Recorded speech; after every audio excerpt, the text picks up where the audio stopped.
stars through the Yeah, so first off, guys, outstanding atmosphere over here. Yeah. How long you guys been putting all this together? The whole chapter or just the World Cup run?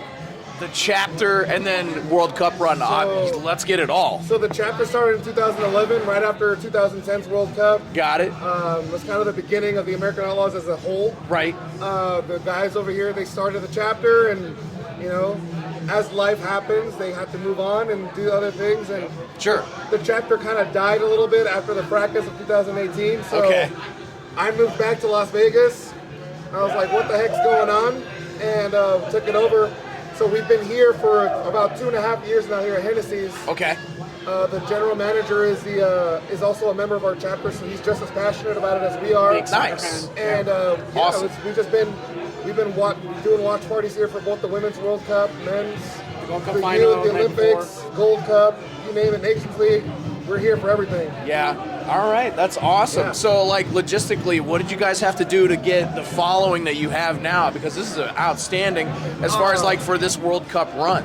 It's been a lot of work on the social media side. Had to start brand new pages, you know, previous leadership, you know, things got lost with passwords and things like that. Right. But getting the word out was the biggest thing, you know, advertising on Eventbrite, advertising on Facebook, Instagram, Twitter, Okay. all that stuff, hashtags, and depending on all the other chapters that, the advantage that we have being in Las Vegas is this is a destination. Right. You know, so whenever you got guys from Long Beach, you got El Paso, you got people from New York, Chicago, wherever in the world, you know, that we have AO members, we have a repository online on the main website, theamericanoutlaws.com, and they just go in there and like, oh, where's the Vegas chapter at? And they just show up. And that's just the way it works. Wherever we are, you know, we just go. If you're in LA, there's like 1,000 chapters because LA's so big. Right. You know, it's just incredible the amount of traveling, and we just got really lucky on Black Friday. Holiday week. Yeah. You know, lots of people traveling, coming back home, or just coming here in general. Right. And we were able to get a crazy amount. We had to turn people away. Yeah, we had people outside. We had to put barricades up on this walkway here and on the stairway and tell people that they have to go next door or wait until things died down. Wow. Which didn't. Yeah. Hey, I mean, that's an awesome problem to have, though, That's a great fellas, problem for to have, sure. yeah. All right. Yeah. So, hey, then let's get to the exciting part, match reactions. What'd you guys think? Nerve-wracking. Yeah, No roller doubt. coaster. Nerve-wracking. I'm worried about Christian right now. Hopefully he's okay. Still trying to figure out this whole Gio thing. I think Gio should have played. The subs are still kind of confusing to me. Yeah. Greg Berhalter always does his own thing, right? He literally follows the beat of his own drum. 0 MLS players on this one. It was Yeah, really, that's it was wild. Cool. Acosta came in after the Yeah, fact, right? after But- the subs, we had to. after Yeah, the subs, yeah. it was a weird game. I wish we would have, you know, put a little bit more pressure, put a little bit more attacking integrity into the field, like having a Gio Reyna in there to kind of be that creative wizard in the middle with Medford, Messi, Aronson, good. you know? Yeah. Because he came in, whenever Aronson comes in the field, he's a menace with the ball at his feet. And we saw a lot of that when he came in at halftime. And I feel that if we had a Gio Reyna in there to kind of take some of that pressure off of him, because he's just as creative, if not more, we probably could have 3, 4, 5 goals. Who knows? We have the chances. I just was worried about that 1-0, and then towards the end, exactly what I feared was going to happen, Oh, which yeah. is them pushing everything forward and then us playing defense. Desperate at the end. Yeah, so glad that we got those stops. Glad that we had some really lucky calls, some very unlucky calls and crap calls by the ref, but Yeah. it's the World Cup, Agreed. you know, but that's where we're at. Este sábado vamos a estar abiertos a las 7 de la mañana. A las 6:30 vamos a tener línea aquí afuera de Hennesey's en downtown Las Vegas. Vamos a tener a los estadounidenses fans aquí listos para mirar el juego entre Holanda y Estados Unidos. Así que vengan. Vamos a tener mucha cerveza, mucha tequila, mucho whisky, muy buena comida y se va a hacer un party. Ganemos o pierdamos, vamos a estar aquí desde que empiece el partido hasta que se termine. Thank you. Outstanding. That's great, guys. So, on the subject of tactics, do you think we're going to have to like switch up a lot of the substitutes to become like more robust with those creation chances, you know, going forward with like the Netherlands and some other tough opponents coming up potentially if we get through them? I think our midfield is way better than the Netherlands' midfield. that combination of Musa, McKinney, and Adams. Yeah. I'm worried about McKinney. He obviously came off at halftime as well. Don't know what's going on with him. Yeah. So we'll see. Sargent playing up front was pretty strong. He was pleasant. I was pleasantly surprised. There's a lot of faces we haven't seen a lot of though. We haven't seen any. We haven't seen Reyna much. We haven't seen Ferreira. Yeah, you know. Right. Yeah, that's a Who was surprise. Gio, of course. Right. Like no Gio obviously. Just a lot of things that I was really confused by the subs again on the defensive. It looked like we were kind of trying to park the bus at the end. Yeah. We can't do that against the Netherlands. Right. They looked a little gassed out too. Yeah. So we'll see. I'd like to see, the MMA middle, McKinney, Musa, and Adams in the middle. Obviously, Tim Weah, we can't not have him. Right. He was such an integral part of that offense. Yeah. To create the play for the goal. Again, worried about Pulisic. If Pulisic can't go, obviously you have to start Aronson. But I don't know who's that striker. I don't know. We don't have a pure striker. We don't have a 9, a real 9 actually that we've seen yet. We've had moments where they could be, but we haven't seen that yet. And then defensively, I was kind of confused by the pairing of Carter Vickers and of CCV, Cameron Carter Vickers, and Ream. Yeah. But we'll see. We'll see how it goes. I'd like to see Joe Scally get some time. I think he's better than Des personally. Right on. yeah. Let Des play free flow on the left. He likes playing forward anyway. He's more of a midfielder than he is a defender. He had a couple shots today he had a too. great Right. couple I mean, shots, give your natural positions to these guys as much as you can, for sure. Play a 3-4-3. I'm okay with that. You got Adams that can play back. He doesn't have to be involved in the offense, although he is a catalyst for it, with the way he plays off the ball. But who knows? This Netherlands team is good, but I don't think it's better than the England team that we played. Exactly. I really think we can beat them. I think we can beat them, and then whatever happens afterwards. In Spanish, one of the biggest things that they say in Mexico, one of the biggest problems that they have is that they never get to that quinto partido, that 5th game, right? Yeah. They can't get past the round of 16, and who knows if they'll get past the group stage tomorrow against Saudi Arabia. But that's a different conversation. But I want us to get there. I want us to be there consistently, get past that round of 16 matchup. We've lost out to Belgium. We've lost out to Germany in the last few World Cups. I'm sorry, not Ghana. Ghana 2010, and then Portugal in 2014. 2014, yeah. So we'll see what happens. I'd love for us to get to the quarterfinals and see if we can make some noise. This is a talented team. They're young. No doubt. Give them that experience now and see what happens in 2026. Who knows? We might go for a run. I'm optimistic, obviously, because I love this. Always. I love this team. I want them to go all the way. But if not, getting as far as possible to give these guys that confidence, and then all the younger guys that are still chomping at the bit to get onto the main team in 4 years. Those guys that are 18, 19 years old right now, like Paxton Aronson. Imagine a Paxton, Brendan Aronson midfield, or a front three. Who knows? Who knows if Greg Berhalter is going to be around? I don't know. Right.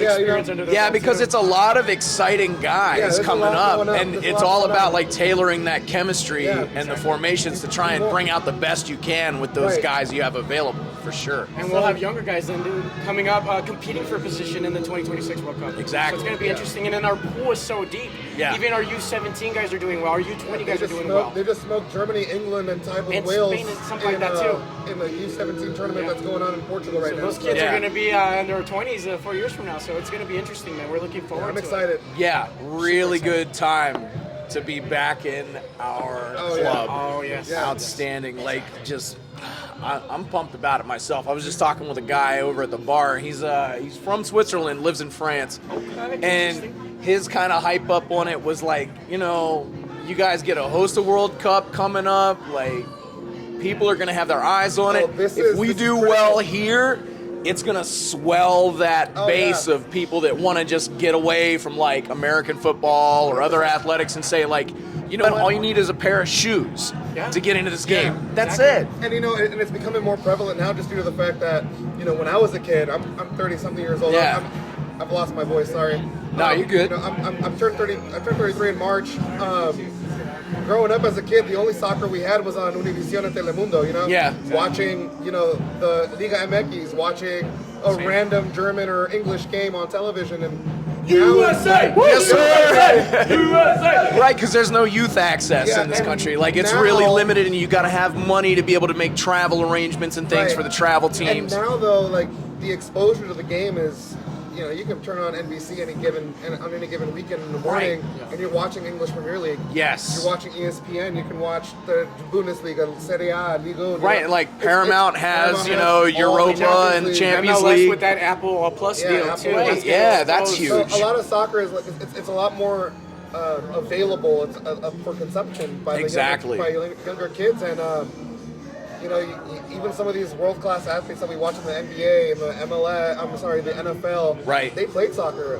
Odell Beckham Jr. Exactly. Soccer player. Because they knew where the paycheck was. They were going to turn towards something that was going to pay. For sure. People play FIFA, so the game is growing at an exponential rate, and it's only gonna blow up even more starting at the end of this World Cup, the build up to 2026. Yeah. Or I guess we can say that the American people are now realizing that the soccer has always been a popular sport. Yeah. Just now we're realizing that, hey, we've been missing out on a lot of stuff. Yeah, exactly, yeah. Because it's trending forward. MLS is trending forward. Even our own league too. And then we hear rumors of big players like Messi potentially coming to MLS, and we don't know. Oh yeah, from Miami. That's right. Yeah. And even that big move David Beckham did a couple years ago with with the Galaxy MLS. for sure. Yeah. So it's an amazing time to be a soccer fan, a U.S. soccer fan in general. Right. Yeah. Exactly. So.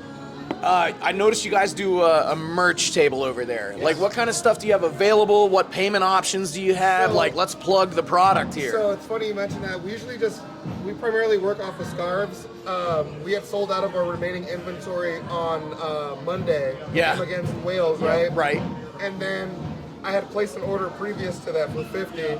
I brought the box in that came in on Wednesday, opened it up on Friday, box was empty by the end of the game. Not even at halftime we were done. By halftime we were right, done. Exactly. So I just placed an order for 100. It's being expedited. Hopefully it makes it in on time. But we'll see what happens. Hopefully it makes it through. But that's basically what we primarily work off of the scarves. We do some sticker sales here and there. Those are hot tickets. We want to get into jerseys, like a team, like a AO Las Vegas jersey of some that's sort, killer. We'll see. So I noticed you guys got koozies. What other stuff do you have in stock available right now? We got some coasters, some koozies. Koozies and coasters and pint glasses are all free. Oh, okay. So, it's all stuff that with our partner Oscar Blues, they gave us a ton of stuff to give away at these watch parties. Okay. But I'm trying to budget it because we don't know how far we're going to get. Right. I don't want to give it all make it away stretch out. Right. Yeah, and even if, let's say, we do get eliminated on the next game, our next game won't be until January. January 28th. So that's 28th. 2 watch parties there. So either way, we're gonna be fully stocked by. Okay, that's legit. And then payment options. What do you guys accept? Venmo, PayPal, Zelle, Cash App, food stamps, beer. We'll take shots. All right, so we're flexible with our payments. I Yeah, accept if you got Trident cash. gum, as long as they're Trident layers. Nice. And All right. Trident layers. Do you guys have like a Square that you operate for cards and stuff too, or is it just mostly electronic stuff? Mostly electronic. Okay, cash, so apps. Yeah, gotcha. Apps or cash. Yeah. So you heard it here. Bring your payment options appropriately, guys. Yes. All right. We got QR codes for you to scan. It's no big Awesome. deal.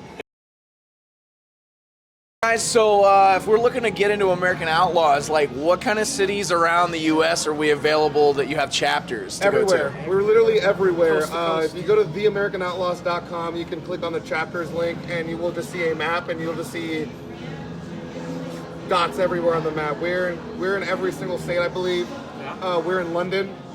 We're in Mexico City. I believe we're in the Netherlands as well, in Amsterdam. Nice. We got some international chapters, and it just keeps on growing. We're like I was telling Mark earlier. We're at chapter 65 when it all first started, and now we're up to 200 and something. Wow, that's We're awesome. at 200 plus chapters, and they just keep on growing. And obviously, the U.S. performing well, making it to the knockout rounds, and then the build up to the World Cup is just going to create more bars or more chapters across the country, which is cool because a lot of the guys that are here, we're country before club when it's the World Cup, or any international competition really, and you get to see Arsenal fans, Juventus fans, Bayern Munich fans, all the fans together, and it's really cool. And then we get to kind of hop around. We figure out where everybody's at and go do some friendly banter.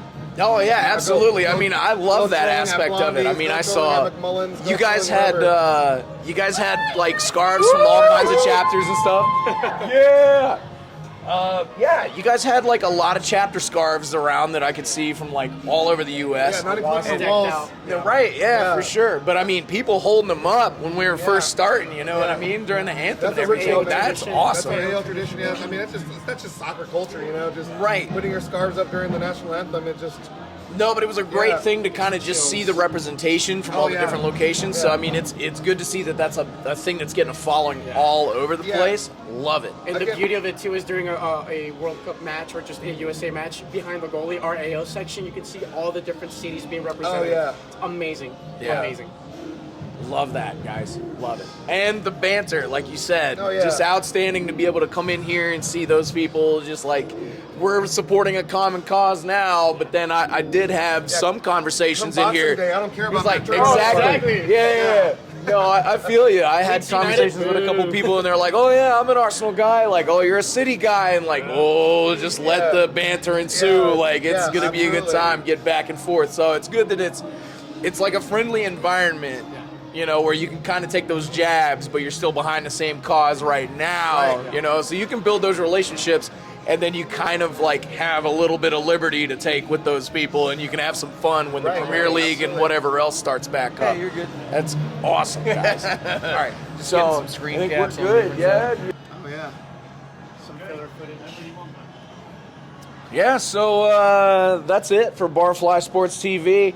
I suppose we'll be seeing you guys Saturday morning, 7 a.m. 7 a.m. 7 a.m. Hell yeah. Doors open at 6:30, and we'll be out here playing drums at 5 a.m. singing and chanting until the damn doors open. We have a Nice. Santa run too, so it's gonna be awesome. Hennessy's is going to be a party early on. Let's go. through the